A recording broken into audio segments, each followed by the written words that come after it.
ब्रह्मांड और दुनिया हमेशा से ही इंसानों के लिए रहस्य का विषय रहे हैं। आज इतनी वैज्ञानिक प्रगति के बावजूद हमारी धरती पर कई ऐसे रहस्य मौजूद हैं जिनका पता लगाना वैज्ञानिकों के लिए भी लगभग नामुमकिन है।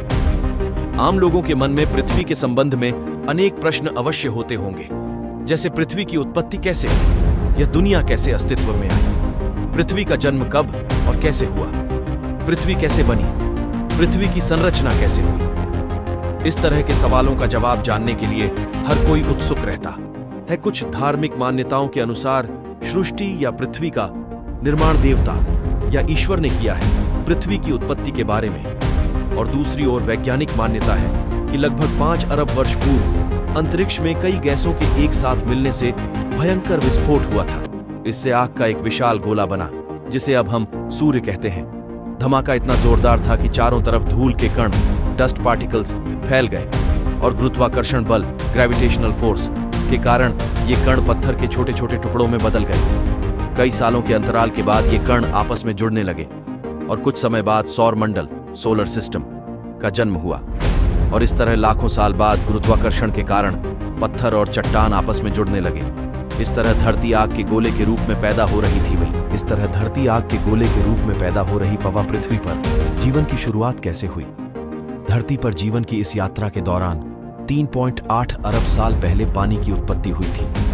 धरती पर लगातार ज्वालामुखी फट भी रहे थे और साथ ही उल्कापिंडों की बारिश भी हो रही थी। उल्कापिंडों के माध्यम से पानी और नमक के साथ साथ अन्य पदार्थ भी पृथ्वी पर आ रहे थे, जिसमें कार्बन और अमीनो एसिड आदि पदार्थ थे जो हर जीव जंतु और पौधे में मौजूद होते हैं। इतनी ऊंचाई से उल्कापिंड गिरने के कारण किरणों का उन तक पहुंचना असंभव था।